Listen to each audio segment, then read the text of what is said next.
recognize that we are present today and we have a quorum.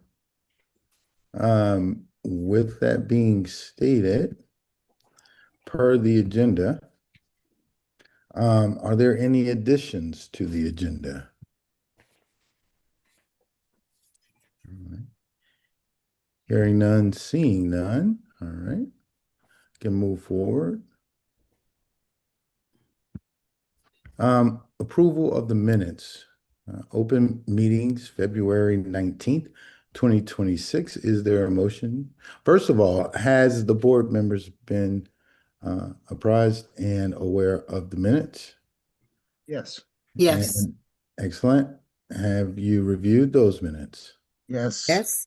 Any questions? Any concerns? Any edits? All right, hearing none. The chair is open for a motion to accept the minutes. So moved. So moved by the vice chair. Is there a second? Second. Properly seconded by Member Jackson Stanley. All those in favor, please indicate by raising your hand. It is unanimous. So moved. All right, thank you all very much. Regards to the closed meeting minutes. We have our closed meeting minutes for December 18th, 2025, being presented with amendments and updates.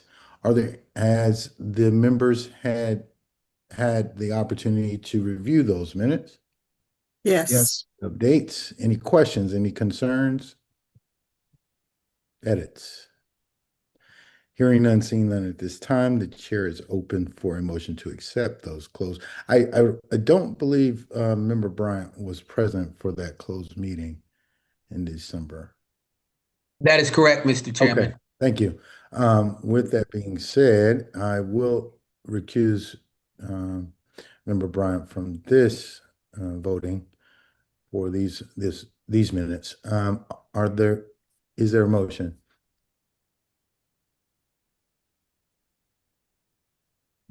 So moved by Member Butler. Is there a second? Properly seconded by Vice Chair Shalek. All those in favor, please indicate by raising your hand. It is unanimous for all those who are in attendance. Thank you so very much. Minutes approved. All right, now on to the State Administrator's report. Thank you, Mr. Chair. First up, I just want to do almost like a PSA while I have the opportunity during the State Administrator's report. There's a lot about gambling out there right now, and there's these platforms that are known as prediction markets that are structured differently than traditional gaming sites, and they're trying to be framed as forecasting, and that basically that they're trading contracts based upon outcomes of events, not necessarily gambling or betting. This is still considered gambling if it includes elections for the state of Maryland. I've been in consulting with the Office of the State Prosecutor on this, but besides that, I just think that this is just these platforms here. This, if you're gambling or if you're trying to do an outcome on an election, it is gambling on elections. You cannot wager on election results. So I just wanted to say that, individuals that engage in this could be exposed to legal penalties. So just don't do it.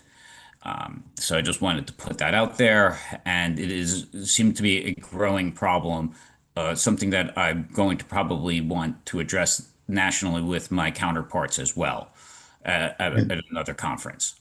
And State Administrator, to be clear, this is if wagers are being placed, if money is involved.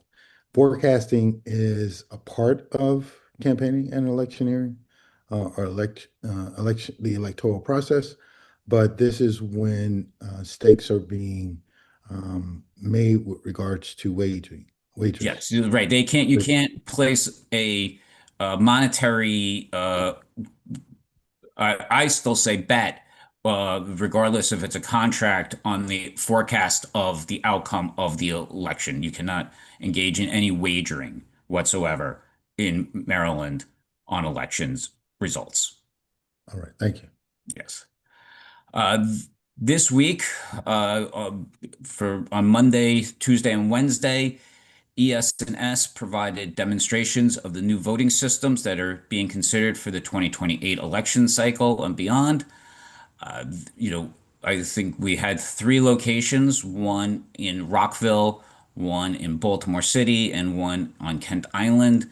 They were well attended. We've asked the public to ask questions, submit comments regarding the voting system, the functionality, the ease of use, and their overall experience with it. You know, so like I said, we've shared this. We had a lot of, I think, good feedback, and we're currently reviewing the comments now that were being submitted. I even saw Member Butler at the Baltimore one on Tuesday, so it was great. It was great to see her and the turnout there as well. So uh, we are also in the process of just preparing us for the 2026 election here. And we were just reviewing the official turnout statistics reports here. And during our audit of the data query, it was discovered that some reports did not have all the relevant election information. And we're working to recompile the corrected official turnout statistic reports. And they will be posted on our website throughout the, you know, later today or later this month. And the best part about this is that now we're going to create a glossary of terms so that individuals now know exactly what we mean by when we say a ballot is received, a ballot is accepted, a ballot is, you know, processed. All those terms now will be in the glossary. So I think this would be beneficial to the public and other stakeholders as well. On legislation, things are moving well here.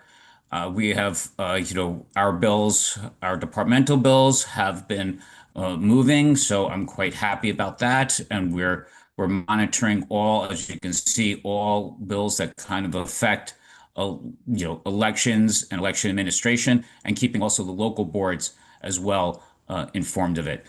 Mayo has two initiatives in there, and one, and I think both will pass, which is one about board council, which is, you know, very important to Mayo and to the local boards of election.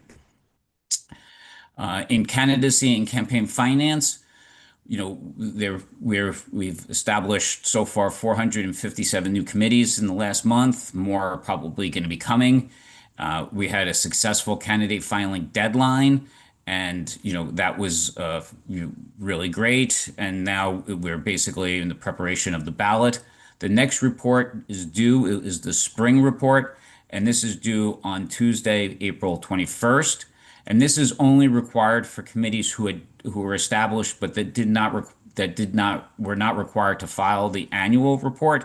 So these were committees that were established this year and missed the cutoff for you know, filing the annual report. So by April 21st, almost every committee will have filed a report for the 2026 election year. Public financing is moving along here, and we had some enforcement actions as well, collecting almost $2,000 in penalties across the board there. So yeah, communications. One of the bigger things was that we on Maryland Day we released a official voter resource app, so that's now available on the Google store as well as Apple. So it's been fantastic. I think this is going to be a great resource for the 2026 election, and we are excited to continue our partnership with UMD and Townsend University with this to expand it for 27 and 28 and beyond. So this, you know, this gives voters information right at their fingertips, and you know, locations by county, drop boxes, you know, maps, everything right there And also helps with if they want to report dis and misinformation, they can just put it right through the app as well. So that's been a fantastic little draw there. In election management and compliance, we're beginning our correctional facility voting program there and making sure that, we're, engaging those individuals to participate in the upcoming election.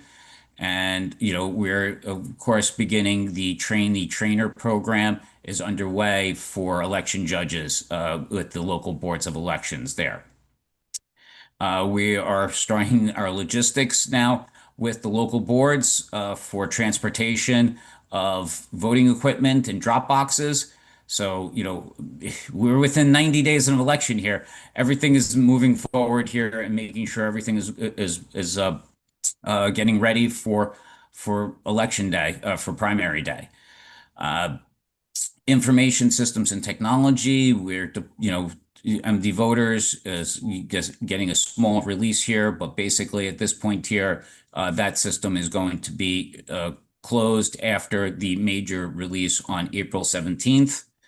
And of course, we're, doing stuff in mail-in voting, which is about communicating to voters the importance of returning mail-in ballots so that they're received timely. And I know that that's going to be a part of a discussion later on there as well. In personnel, we're processing 13 recruitments. We'd like to welcome a couple of new people here.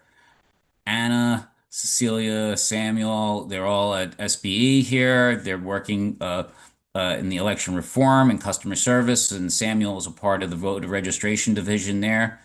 And Sharondia is the new deputy director in Charles County. So that's been fantastic. And we're recruiting for a new position, which is the assistant deputy of candidacy for candidate and project management operations.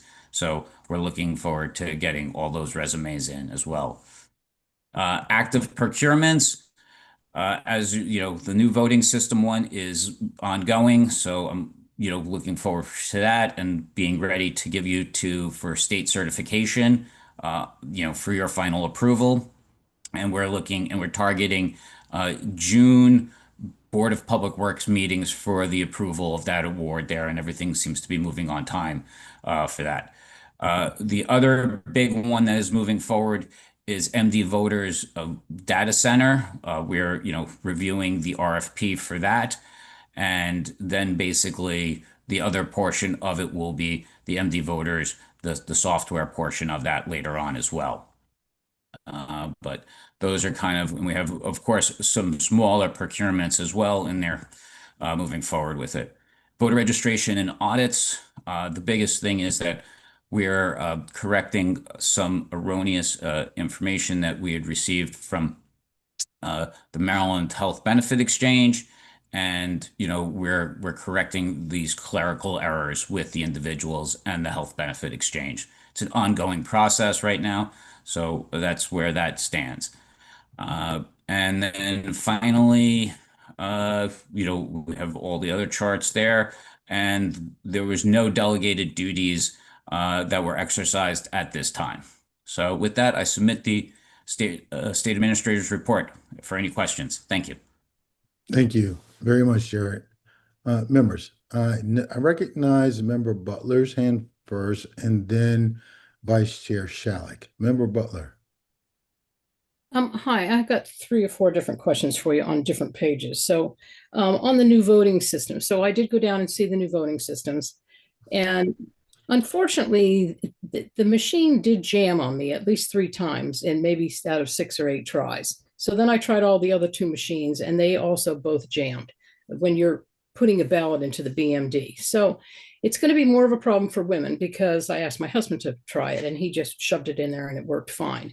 But as soon as I said that, one of the League of Women Voters ladies, she put hers in and the alarm went off too. So I don't know whether it's just they brought old machines for us to work with, but I think we need to take a look at it. If we're getting ready to spend a lot of money on machines, we need to make sure that we're able to put the ballots in without that alarm going off. And I would kind of like to address that at some point, because it is an issue. I do realize that a lot of times with the BMDs, because they were for the handicap, that the chief judge, or not chief judge, the judge that's working the BMD, puts the ballots in to make sure that they're the correct ballot for that particular voter. So that might be helpful for training, but there is that issue. And I did try every other machine and they all did the same thing. So I think it's something that we ought to just take a fast look at it. It was nice to talk to them down there. I learned some interesting things too, and I have a question about that. It's my understanding with the new machines, there's a button we can turn on if we ask them to turn it on as part of our system. And what it does is it'll mark if it's a provisional ballot. And if it's a provisional ballot, if you click that it's a provisional ballot, then it won't go through the scanner, which is a great thing because we have provisional ballots that end up going through the scanner and it's a problem for us. So I guess this is a good thing on the system. If it is a provisional ballot, you could mark it and then it literally won't go through. It'll kick it back out of the scanner and it'll have to go in the provisional bag where it belongs. So my question to you, Jared, are we going to use that particular feature? Especially for anybody who requests assistance with the ballot marking devices. Yes, if they have to vote provisionally, that would be a feature that we would use. It's a great security measure as well. Yeah, because they were just talking about different things that they had. So I think that would be a good one. But we do need to deal with it because I just, gently putting your ballot in causes this thing to go off. So, okay, then on page 6, let me go back to page 6 here for a second. I just have a question because I don't understand it. It says built-in security. So SB Security has been conducting security best practices and relevancy reviews on SPE RFPs to ensure that the security requirements are incorporated early in the procurement process and to avoid the common security after the fact approach. Yes. What does that mean? Basically, right, like we're telling in the RFP up front what all the security elements and requirements are for the individual bidders coming back to us. So before, usually sometimes it would be, oh, this is what you want to purchase, right? Like this software product or anything, or this hardware product. And then you go, okay, now we have to add the security features onto that afterwards, like through modifications. We're not doing that. We're making sure that the software or the hardware that we're purchasing up front knows we have to meet these security standards and that it has to meet it before we purchase any of that systems. Okay, great, thanks. And then on page 8, we have this voter registration, the Maryland Health Benefits Exchange. So they erroneously informed the State Board of Election that certain individuals were eligible to vote in Maryland, or that they had completed their application to register to vote, but they weren't legal citizens. Was the problem here? That their citizenship was not in question. It was just that sometimes they'd sent us information that was that they didn't complete the registration to vote. That they might have declined to register to vote, but still sent it as a yes. It's an ongoing process, and right now we're just making sure as they're giving us information and they're going through their records, we're correcting all these clerical errors. Yeah, which goes back to the list again, because this is how we get people on there that are not supposed to be on there. Okay, and then the last thing was, and then you've got a list on here with on page 9, with the, where'd it go? The following summarized relevant activity for February. So these are people that were removed, non-citizens that were removed from our list. There were 4 of them, one of them who was voting. Is that correct? There was at least a record of it in the system for that. Yep. Okay. All right. I'm glad that we're putting that up there so that we are aware that this is happening. Okay. All right. I think that's good. Let me just check. How do you make comments for people that saw the machines? How do they make comments? Oh, there was a QR code that was at all the facilities there. They download it off their phone, and then they can submit it right off their phone, right then and there. Okay, if somebody didn't do that, because I had somebody ask me how to make comments, they didn't do the Indicia thing. So how would they do that now? I would say that they would just use our general email address, info at. Info at, okay, Yes. okay, all right, so that'll work. Okay, all right, thank you.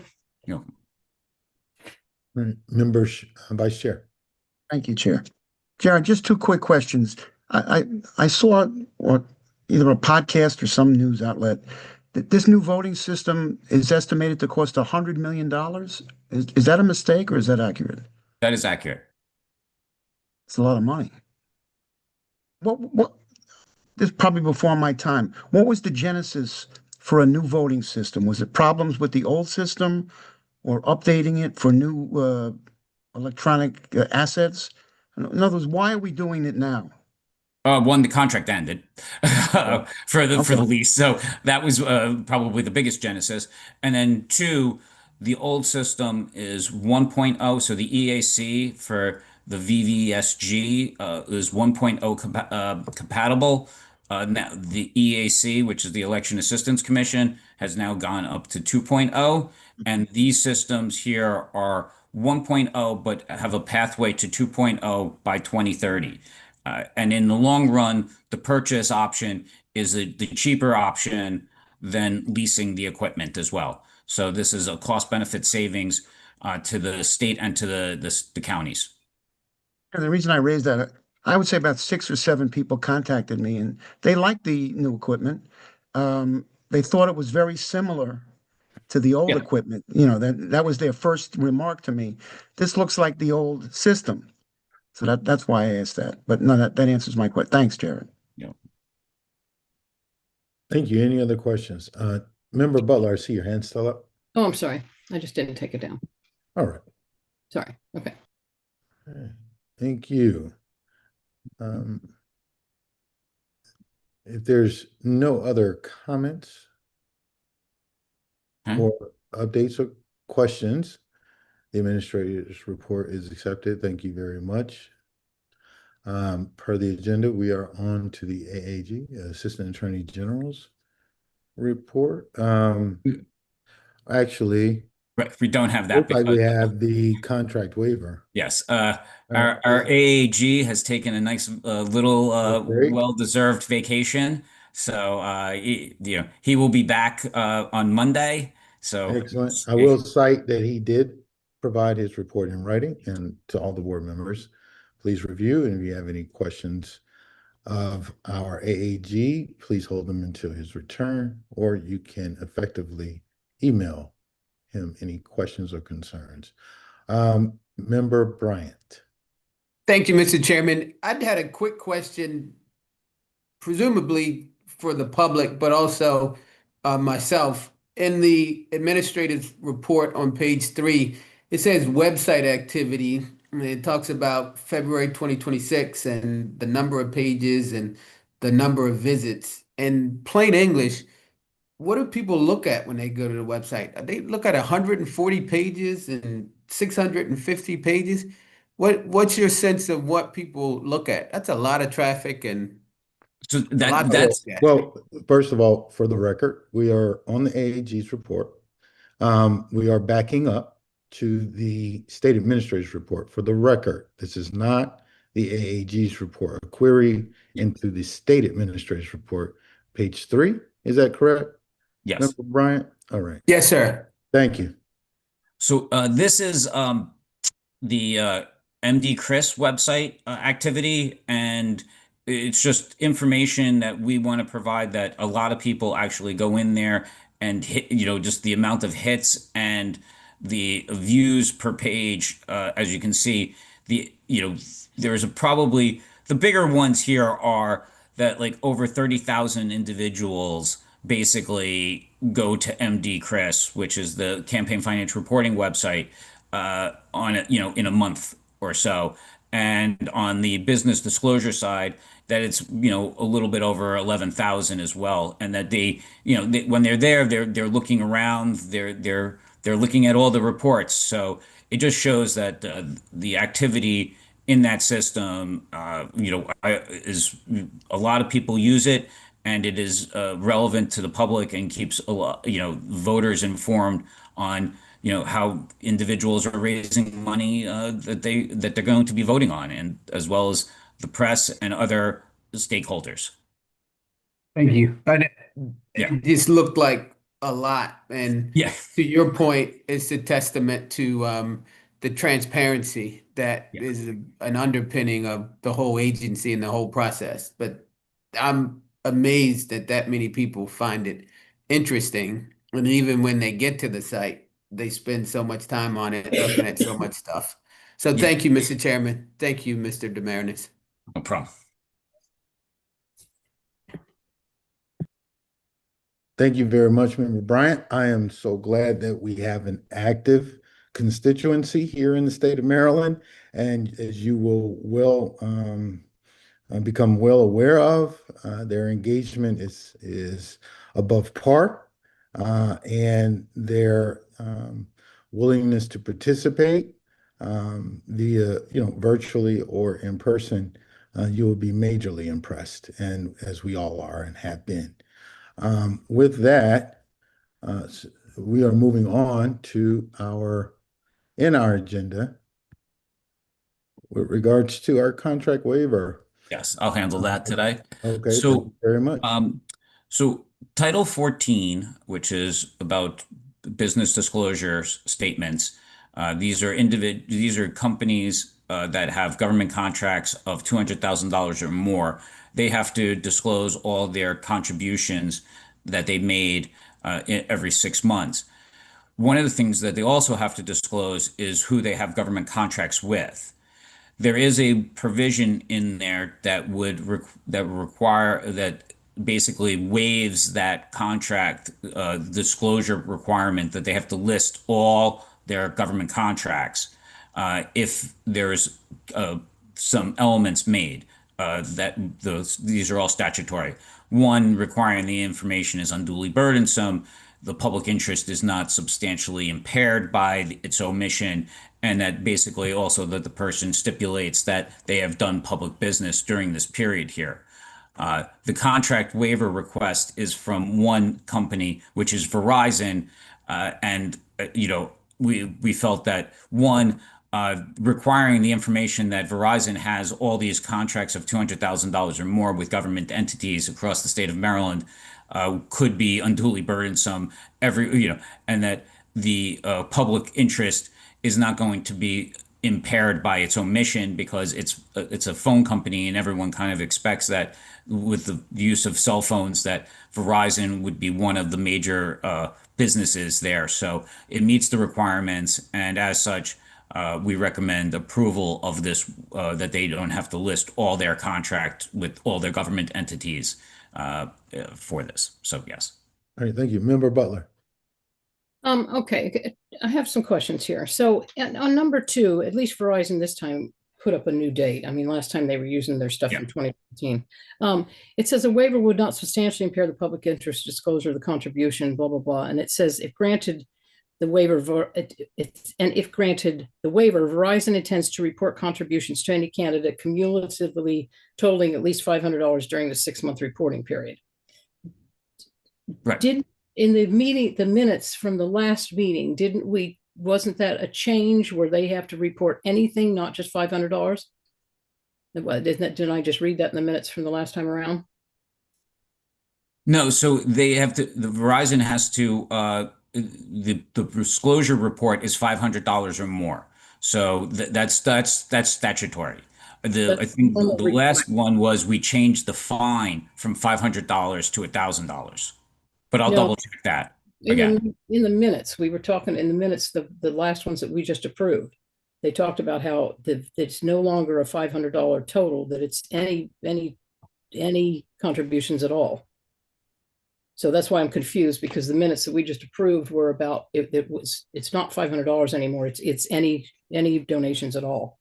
So could we check on that before we? Or does anybody have the answer to that is my question? Well, the $500 or more is statutory. So I'll double check to see if the minutes, I mean, it's in the law that they have to report contributions in the aggregate of $500 or more. They don't have to report anything underneath that elements there. And let's take a look here. So in the minutes, are you talking about the last minutes that we just approved here? Approved, yeah, there was a whole bunch of stuff in there about, um, Because it wasn't under the Title 14 minutes. Ben, yeah, it was under one of those. So this is just a way, this is not the Title 14 or Title 15, so it's So different. this was in proposed regulations, right? It was Yep. removing the requirements that Title 14 is dependent on making $500 or more in political contributions. Uh, it was not that. It wasn't Title 14. It was the lobbyist provisions. So that was uh, So, it was right. This is Title 14, which is government. That's under the state government article. We'll make sure that we correct the minutes to say that it removes the requirement of reporting is both dependent on making that was for employing a lobbyist. And I'm sorry that I didn't catch this, but basically, when it was employing a lobbyist, right, you had to either you had to make both. You had to employ a lobbyist of $500 or more and make contributions of $500 or more in order to report. What we did was remove the depending being dependent on making $500 or more, but you still have to report either that you've got, less than, we've not made any contributions of $500 or more to any political candidate, but you still have to report that. That's what that was for. That was on the lobbyist portion of it. All okay. right, thank you. And Member Jackson Stanley. Thank you, Mr. Chair. Member Butler, I'm looking at my notes, I'm that note taker. I have notes on, it's related to Title 33, 220101. Yep. And agreeing with Mr. Demarius, it's $500 limit to hire, my abbreviation, to hire lobbyist. Right, so I think, 33, 220101. thank you, per the minutes. Thank you. And so this provision with regards to the contract waiver is regards to any contribution being submitted to a candidate, 500 or more is statute, 6,000 being the limit. Am I correct? So this is a different, that's contributions, that's Title 13. This is for Title 14. Okay. So basically what this report does is that if Verizon, if their, board, if their CEO, their employees make contributions in the aggregate of $500 or more to a candidate, regardless of the limit, because each individual person has a $6,000 limit. But Correct. but the report itself could be more than that. They have to report all those cumulative contributions Thank you. Of $500 or more in the 6-month reporting period. Thank you. This is kind of like Maryland's pay-to-play Exactly. disclosure laws. This law has been in basically almost 52 years old. So Thank you. Is there a motion to accept the recommendation from the administration? So move, Member Jackson Stanley. Is there a second? Probably seconded, Member Bryant. Although all those in favor, please indicate by raising your hand. Unanimous. Thank you all so very much. Okay. So moved. Now, Jared, moving on to final regs, we have had quite a bit of public comment on one of our regulations, but we are looking at, now we have quite a few.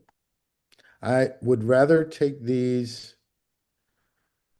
we're going to take them one by one, folks, in case you have questions, all right? To not confuse the public. With regards to what we are moving for final approval. And starting with on the agenda, 33.08.05.01 definitions, which were sent out for public opinion, now back for passage. Is there a motion to approve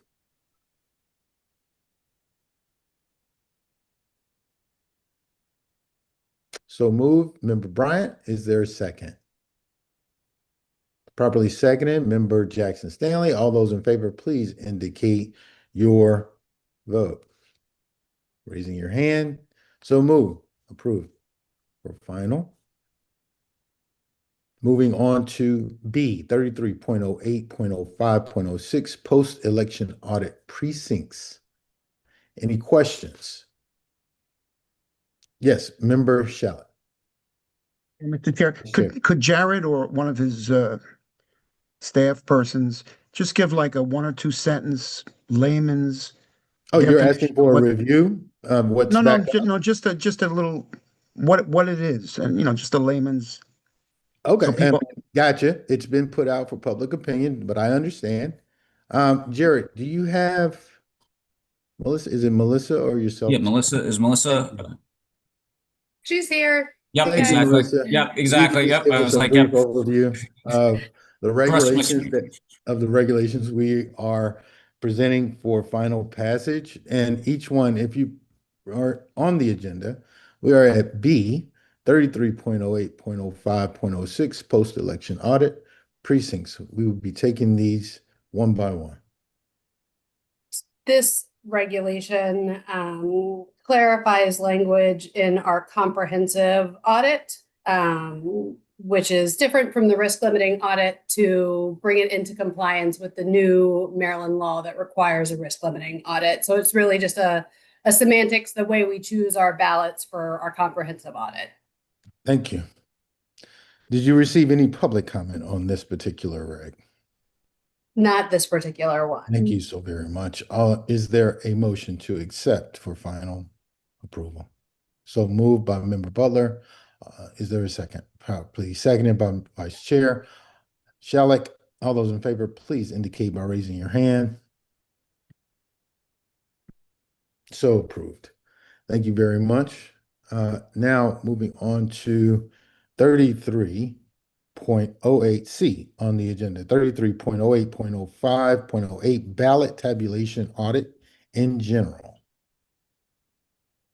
Sure, this is really just the kind of background reg that sets out the new audit that we will be doing, the risk limiting audit. Just a very broad overview, and this will kind of cover this one and the next one. We have done a manual audit, and the General Assembly has switched from the manual audit, which was a set percentage of ballots that we would audit, to a risk limiting audit, which is still a very manual audit, but it's just a different way of selecting them. And that law had this board fill in some gaps with regulations, which is what these are doing. And some of the inherent things of a risk limiting audit is that you audit a certain amount of ballots, and then it will escalate until a certain percentage, predetermined percentage is met. So that's kind of an overview of the risk limiting audit. There are, like, as you can probably tell from the comments, you can really get into the weeds of this from an academic perspective.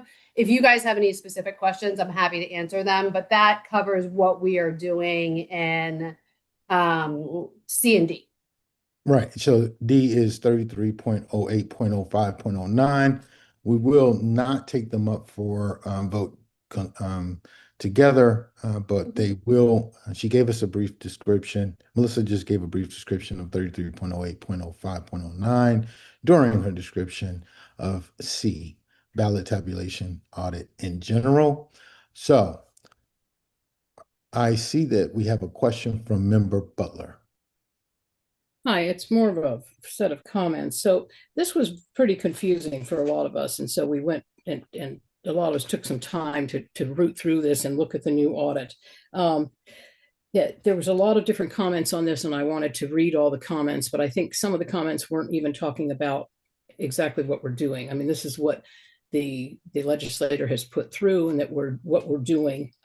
So I spoke with Guy Makeley, who was on the head of the committee, who chaired the committee for this risk limiting audit, and he stated that there were some things that that Mayo looked at, and there were some suggestions, and they took that back to the legislators, and that they listened and they put those in there. So I think the directors and the head of the committee that did that have done their due diligence, and that they fixed the issues that they talked to. And I also spoke with the head of Mayo, Erin, and she said the same thing. So that the suggestions were incorporated into the new system. So they seem to be pretty happy with that. So that made it a lot easier for me.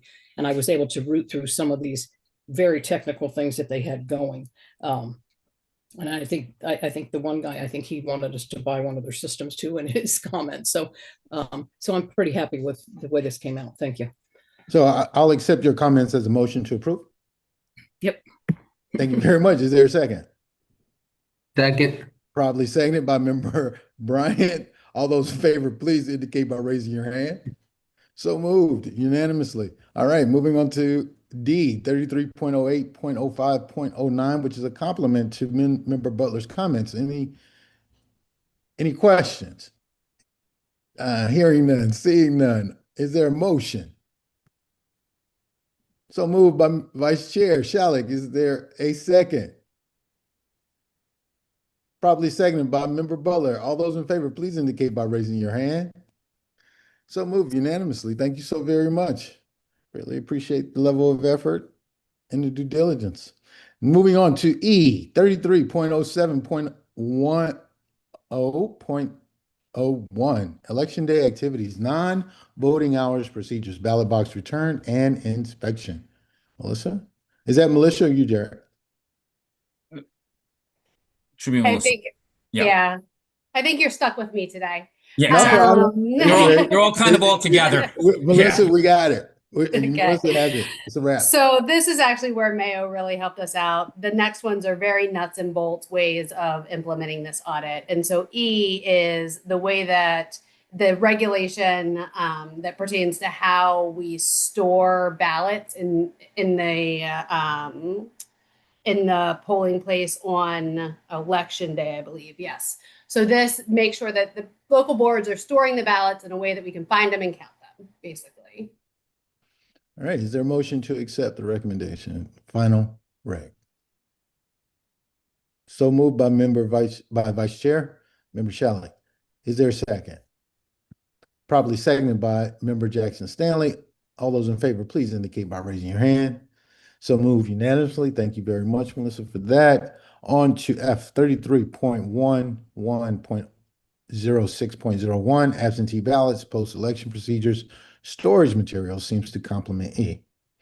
I was going to say, this is a ditto, but it applies to mail-in voting. Thank you the so way they very store much. those ballots. Yep. Any questions?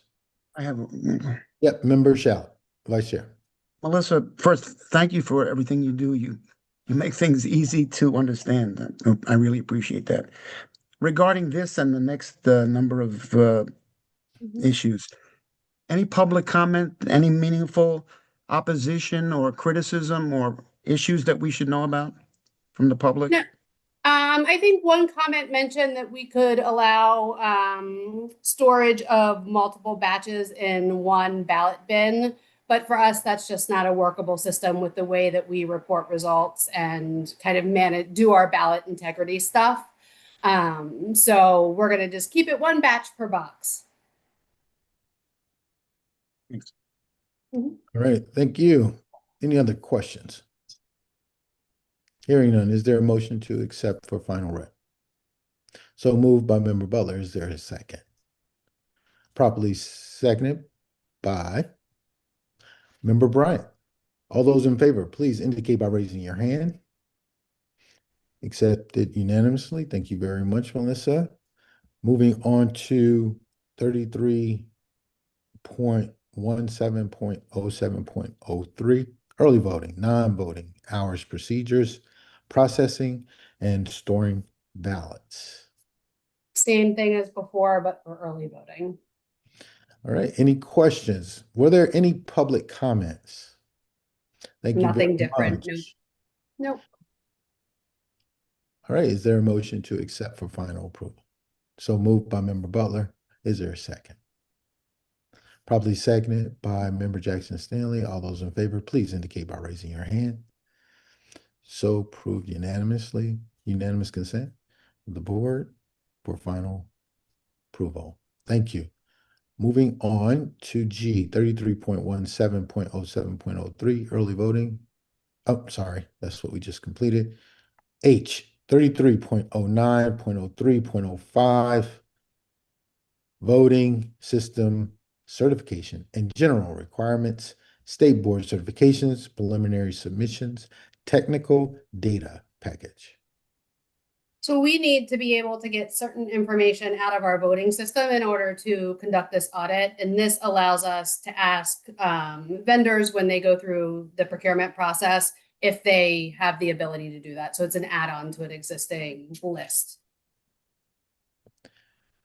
Any questions? All right. The chair is open for a motion to accept for final. Thank you very much, Member Butler. So moved. Is there a second? Probably seconded by Vice Chair Shallak. All those in favor, please indicate by raising your hand.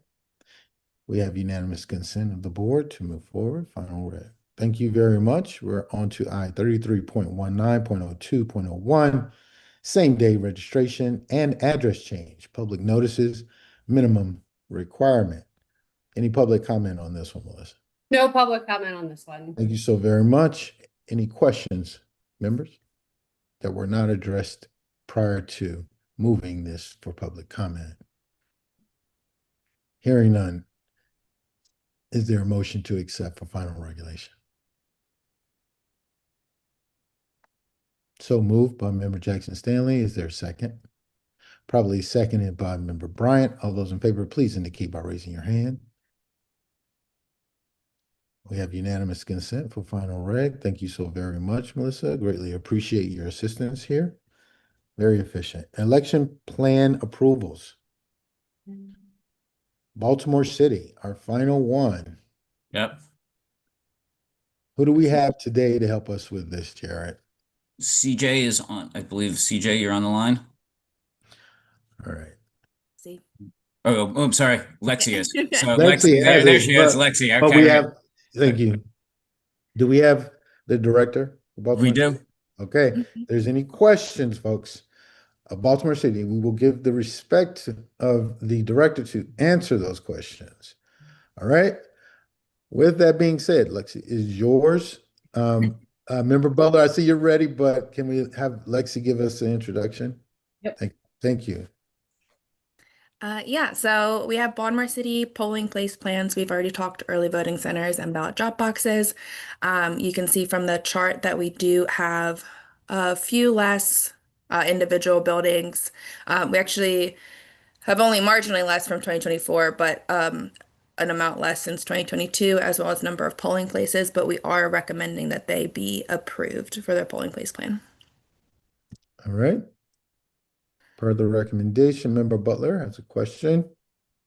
Yeah, I think my question is if we have them so close together, is there a way to put these precincts together so it's not always listed as being out of their precinct, or is this a population issue, or because there's 129 locations that are not in their precinct, and that's something that I always bring up. Is the fact that All they're right. not. Do we have the director available for that question? Yeah. Yes, good afternoon, board members. The geography of the city of Baltimore is that the precincts and the wards and the districts are so closely aligned, and based on the lack of territory and eligible space available, when we consolidate some of these locations, we move them from their existing precinct geography into a building that will serve multiple precincts at the same time, providing more access than perhaps a closed school, or moving the location completely out of its precinct to a location that's further away than from where the voters actually live. Okay, thank you. Good Thank you. question. Member Bryant?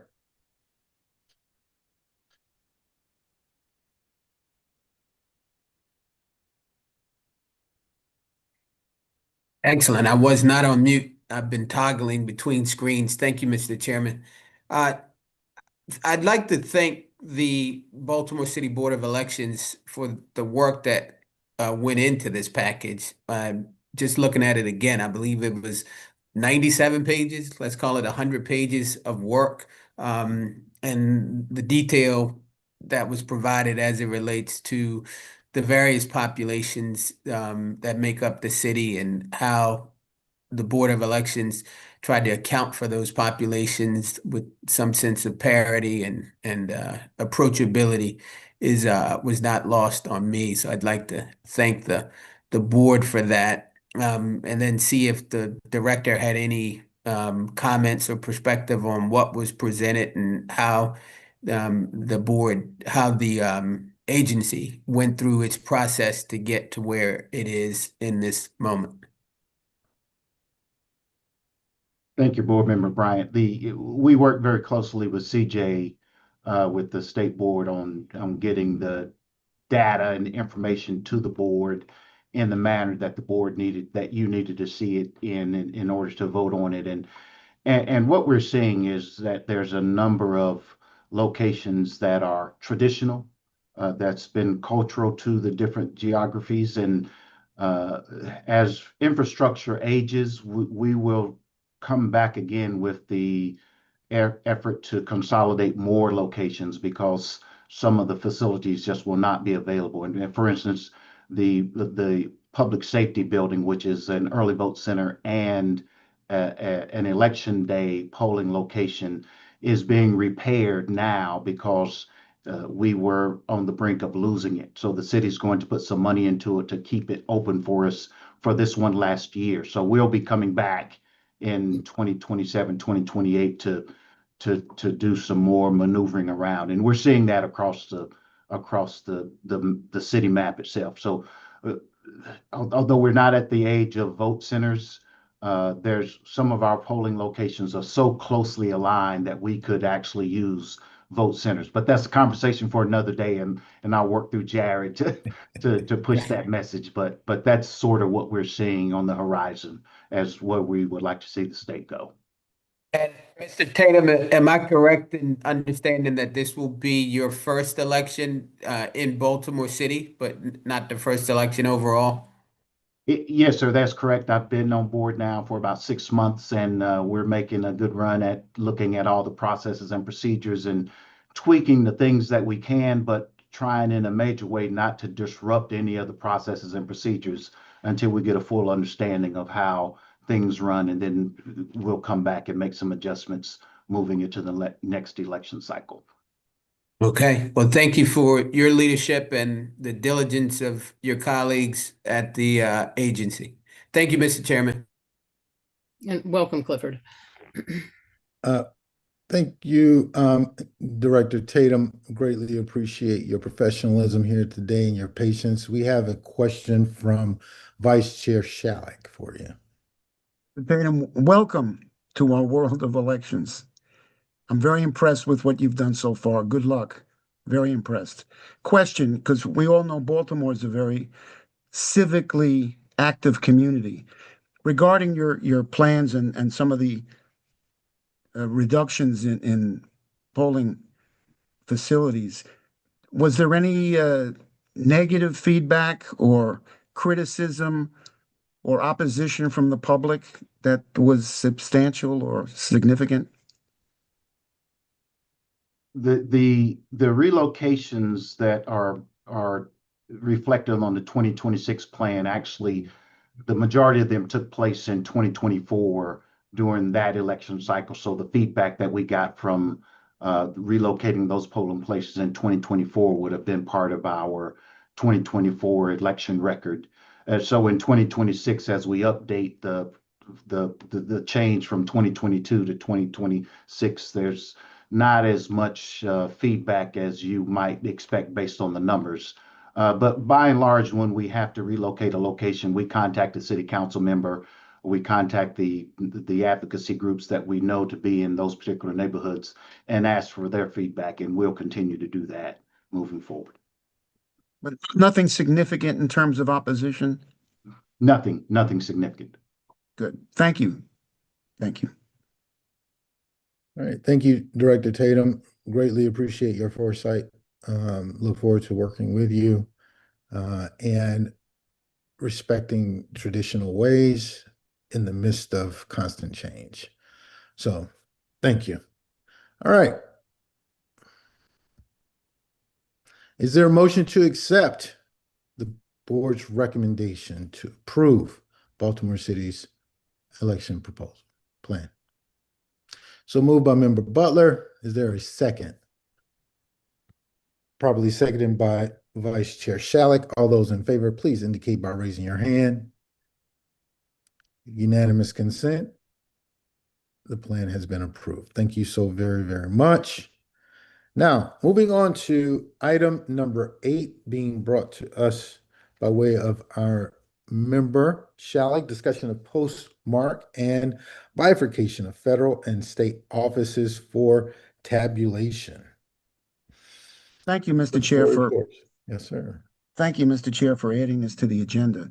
You know, as we all know, the protocol that we've used for approving and validating and counting absentee ballots, which include military and overseas, is that these mail-in ballots have to be received by the second Friday by the Board of Elections, by the second Friday after the election, but they had to be postmarked by Election Day.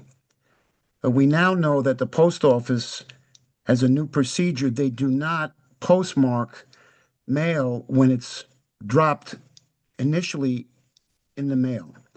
They postmark mail when it's processed. I don't know what that means, how many days. It's a question mark, which to me makes a postmark unreliable and almost irrelevant to our decision making, which is a big concern. I focus my concerns on the military. You know, these and it's personal to me. You know, to me, every single military ballot is a sacred piece of paper that must be counted. In any event, I bring up for discussion the options we have. Now, the Supreme Court, I think it was yesterday or the day before, is hearing a case which would be decided, they say, June or July. The Supreme Court is ruling whether or not boards of elections can accept ballots after Election Day. If the Supreme Court finds that they cannot, that every mail-in ballot has to be received by Election Day, then my concern about postmarks is irrelevant. It doesn't matter if the ballot is ordered to be accepted by Election Day. Also, we don't know if the Supreme Court, in their decision, will make their order applicable to federal elections and federal candidates only, or will they order that the procedure of acceptance by Election Day applies to state elections as well? We don't know that either. But my main concern, and I wanted to bring it up today, I don't think from the media that their decision will be timely for our primary, which means we have to, assuming that, we have to proceed with the procedure we have now, which is accepted by the second Friday after the election, and mail-in ballots have to be postmarked on by Election Day, which, you know, in terms of being at war, I would say that our military heroes, our warriors, they're busy. No drop boxes in Kuwait. And I don't think they're going to be going to a post office to ask for a postmark. So the question is, how do we find alternatives to accept these overseas ballots and military ballots when, in my opinion, postmarks are unreliable and irrelevant now because they're not postmarked on the day it's mailed? So there's a few options out there, and I throw it out to the board to think about, discuss. I know time is of the essence. The present COMAR regulation that we have says that mail-in ballots can be accepted by the second Friday after the election.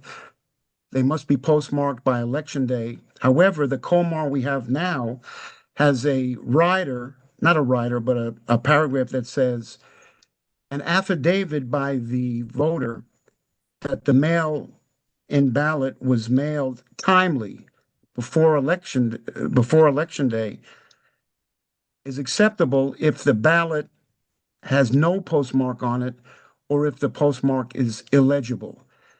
Is that, I throw it out to the board, that COMAR can be modified if the board wants to go in that direction to deal with our problem by including an affidavit paragraph or something on the in or on the ballot envelope or in the ballot, which would give them the ability to attest that they mailed it on time. There's also, as we know, computer ballots. We web delivery ballots. Can we promote printing ballots where you are? These warriors, they're all over the place. We got 5,000 Marines on their way to God knows where. 82nd Airborne's been sent out. Military installations are being rerouted to avoid the bombing that they're receiving. In addition, I've read at least 10,000 American citizens fleeing Israel and the Gulf state countries, Kuwait, UAE, all those countries, Americans are fleeing. And, I'm sure on the way out, they're not submitting change of address postcards on the way out. Whether they even get our mail is a problem. It's a problem. And I'd hate to see any mail-in ballot from a warrior or someone who's fleeing with their children from being killed, that their ballot's not counted because we don't have a good postmark. Anyway, sorry to be dramatic, but it's personal to me. And I just throw this out for discussion. I think it's very important, especially in a time of war, that we do everything we can to honor these soldiers. What they do for us is the least we can do for them. So I know, and with Mike's leadership and Jared and Katie, I know we're going to do the right thing. We're going to get criticism no matter what we do, but soldiers come first. And God bless our troops. Thank you, Mr. Chair. Thank you, Vice Chair. Member Butler. I did some research into this because I saw what Jim was putting up there. I have a question. It says that we can send these ballots to our servicemen in like 4 different ways. Do we do all 4? What does Maryland actually do? There's email, fax, web-based portal, or app. Jared, can you tell me what things we actually do for our servicemen? It depends. Those are the options that they get to choose. Okay, so we do. They choose the one method. We only deliver. They choose the method in which they would like the ballot to be received, and that goes for everyone across the board. Anybody who wants mail-in ballots, these are your options, and then they get to select. So all 4 of these options are available to them. Yes. And we send these out 45 days early, correct? Yes. That will be actually in 45 days, a couple or less than 45 days now. So have they been sent to all the servicemen? Yeah, we're going to start mailing them. We start sending out May 9th. May 9th? Okay.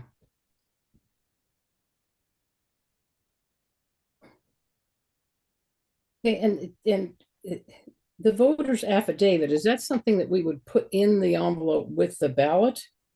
Or are they coming back afterwards and saying, oh, I mailed it on time?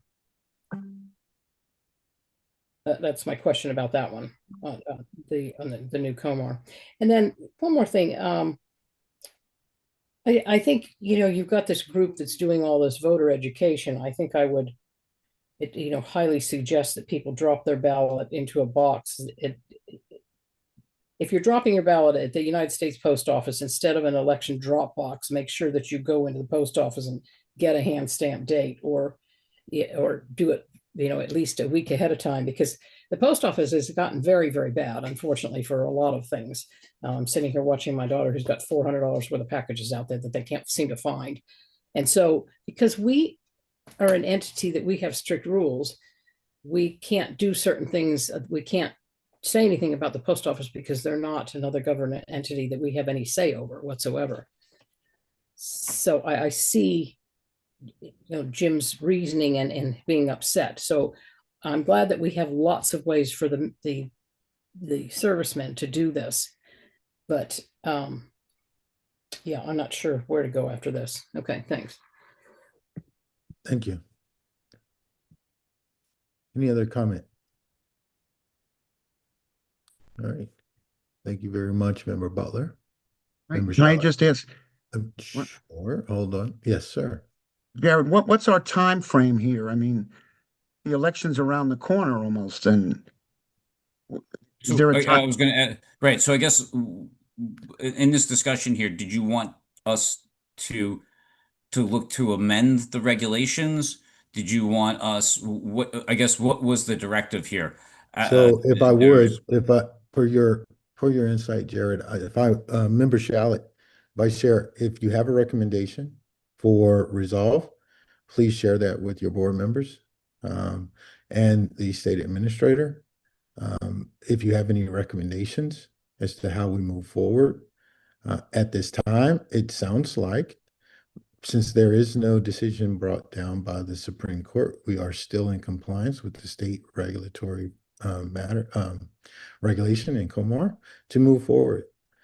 If there is any recommendation that you have for resolve or resolution, either through collective consensus or as vice chair, as to how we can move forward, we greatly appreciate hearing your recommendation. I think after your inquiry with the AAG indicating that there is something the board can do with regards to updating the process and procedure for mail-in ballots with regards to our affidavit procedure or portion, that those affidavits could be attached to the ballot, either as an addendum or as part of the ballot. For those who are mailing it in, will sign off, attesting to. The one thing is, the honor of our military is also the honor of every citizen when it comes to the vote.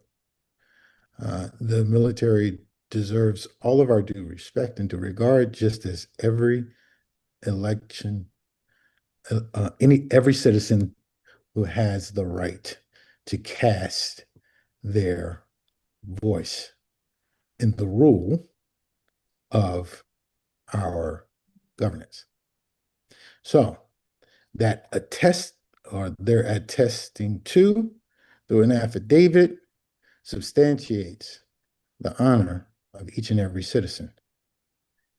Now, with that being said, that is something that is a potential, but in writing, if that is something you would like to propose, share that with the body, the membership, as well as the state administrator for comment and or edits. Would be greatly appreciated. This is a noble cause and one that shows foresight to amend and update a process and procedure that is being challenged at this time. So thank you so very much for your leadership, and we await your recommendation with your guided insight from the AAG, so that we are the Assistant Attorney General, so that we are in compliance with our obligation to secure each and every citizen's vote. Jared and Chair, when do we have to have whatever we're going to do done? In other words, what's the time? When would we need a new procedure? Well, Official? I would say, if you wanted to address the postmark one, because that would be relevant for the primary, we would have to have it for the May board meeting as emergency regulations to be in effect. And the bifurcation of possible tabulation of whether federal counting state and local offices versus just counting the federal offices, which is the SCOTUS decision that is currently going on, since that would probably be a November issue. Those would still also have to be probably in May if they were going to go the normal way as well. But if you wanted to do emergency, they can probably be after the decision. But, again, looking for guidance as to how you want me to change the regulations and do the adoption of like an affidavit or anything, because those would all be needed in regs. And before that, thank you, Vice Chair. And before this would be before you mail out the ballots. Is that why we're looking at May? No, I mean, we start May, like I said, May 9th is when we send them, it takes at least a long time for the documents to actually be printed, and a lot of that stuff is being ongoing now. Okay. All right. Thank you, Mr. Chair. Will do. Thank you.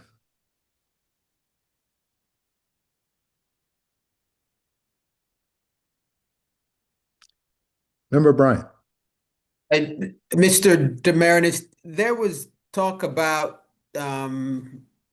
looking into what the comptroller's office has to say about a postmark date, given the layperson's understanding that April 15 is tax day, and this very popular concept that you would get your tax returns postmarked on that day. So they have a date and postmark consideration.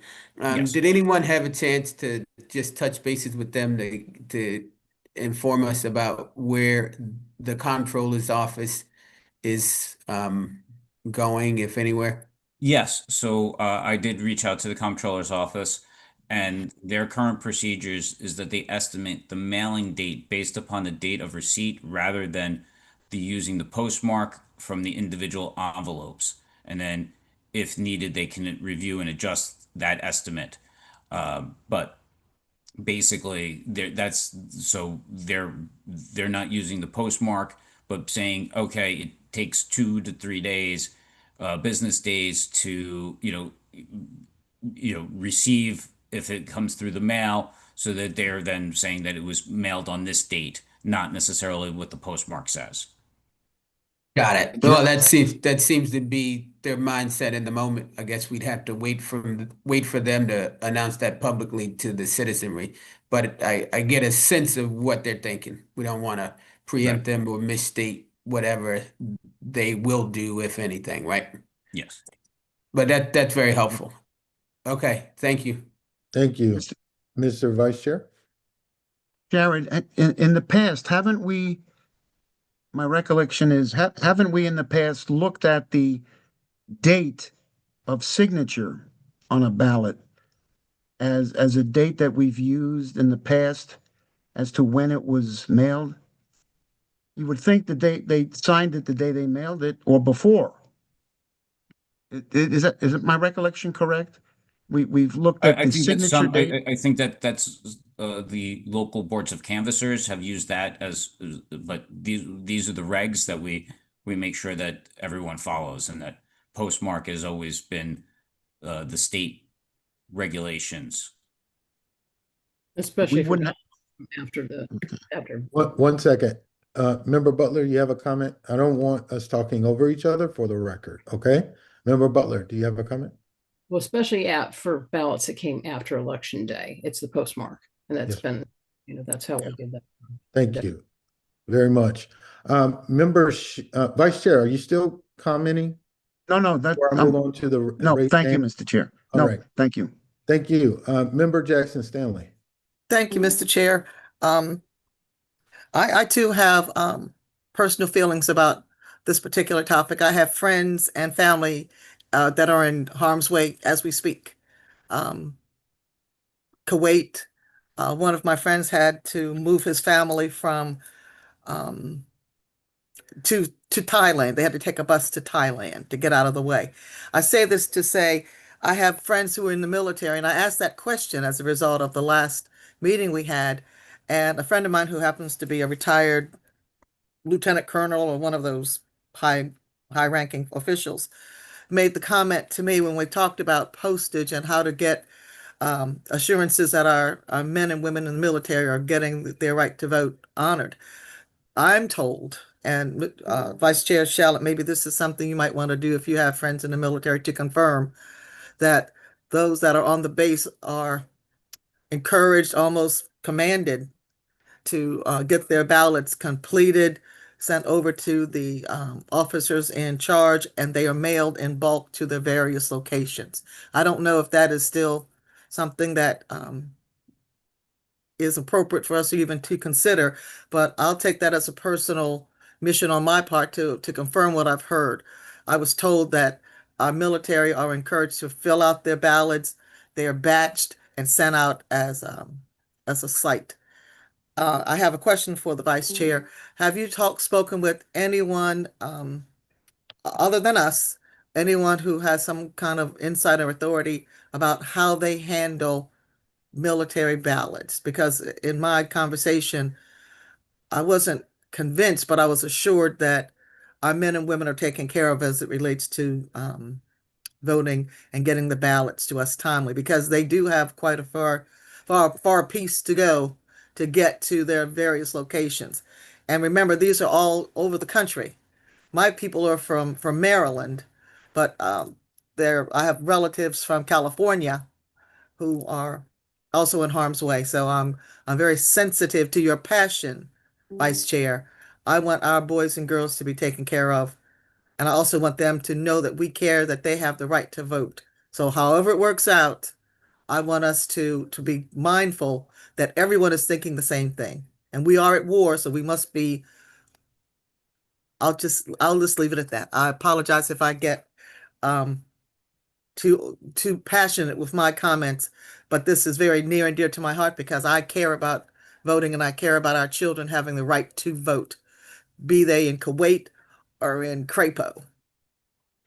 Thank you. Sorry, Mr. Chair, my No passion. need to apologize. Thank you very much, Member Jackson Stanley. I think we all recognize what they're fighting for.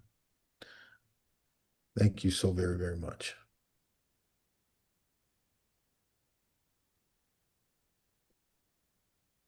All right. With that being said, we have action items. We look to follow your lead, Vice Chair, with regards to recommendations so that we can move collectively as a member organization. Okay? Thank you. I will do. Will do. Thank you very much. With that being said, there is no old business nor new business this go around.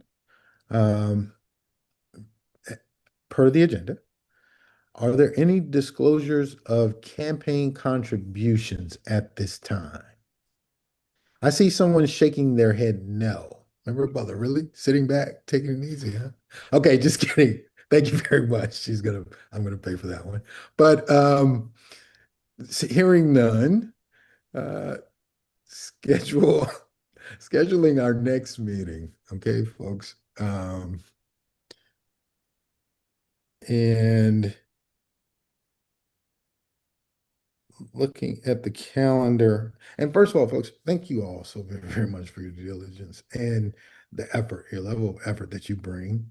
And it definitely, I believe personally, this is a personal insight, helps our citizenry have confidence in the process, strengthens or rebuilds because of the level of effort and the commitment of its board. It's reflective of the will of the people. So thank you all very much. And looking at March, April. All right, April, we have 5 Thursdays. Okay, of course, we're not April 2nd, but looking at, we have an option between the 23rd or the 30th. Now, Jared, regards to the administration, is the 23rd, or is there any conflict with the 23rd or the 30th based on what we are attempting to do regards to addressing the postmark ballot, 23rd or 30th as a date? I would say the 23rd would be a little bit better because it gives us an extra week if we have to do emergency regulations. Okay. All right.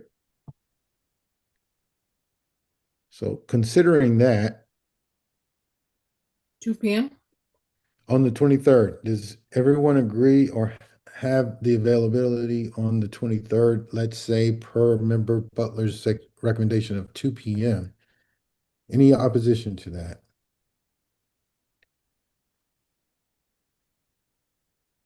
So far, I see no opposition from member Bryant, Jackson Stanley, member Jackson Stanley.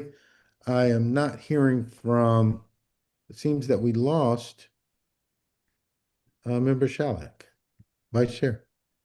All right, vice chair, he's back. I'm back. Yeah, I'm good. I'm good. All right, that date is April 23rd, 2 p.m.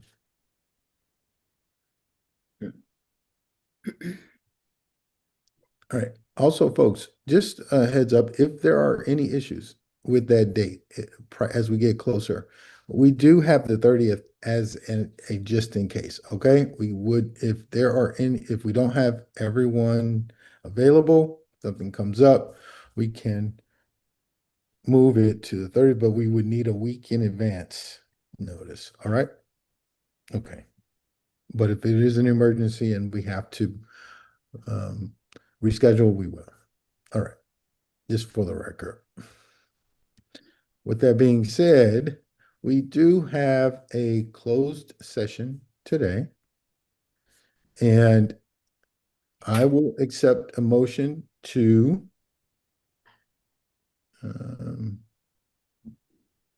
what are we looking at? Hold on one second.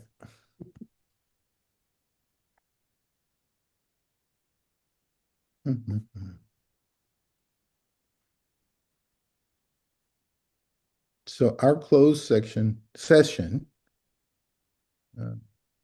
today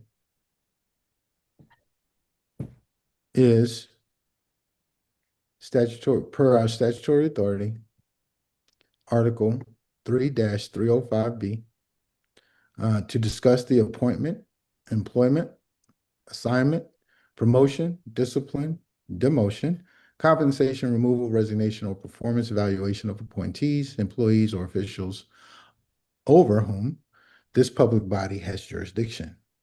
Any other personnel matter that affects one or more specific individuals. So that would be statement, section 1. All right. Mr. Chair, I move we go into executive closed session at the Thank you. So conclusion of moved. this meeting. Thank you. So moved. Is there a second? Properly seconded by member Butler.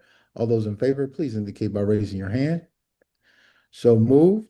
Thank you very much. We will move in the closed session. We will not be back here for open forum. So I will accept a motion to close our current session. Point of clarification. Yeah. Yes. Point of clarification, what time is the closed session? I got you. 3:30? Yeah, we need to be back here at, what time are we looking at now? So do you need, I can do 5 or 10 minutes. 10 minutes is not bad, but I want to be respectful for those who need a bio break. But 10 minutes fine? Yes, thank Yes. Fine. Fine. Has everyone received, so thank you, Member Bryant, for that query. Has everyone received the Yes. location? Yes. Yes? Yes. Yes. Excellent. Well, with that being said, there is a motion on the floor to close the open session. It has been seconded by Member Butler. All those in favor, please indicate by raising your hand. Okay, now it is clear that we have closed our open session, so moved. And we will see you all back here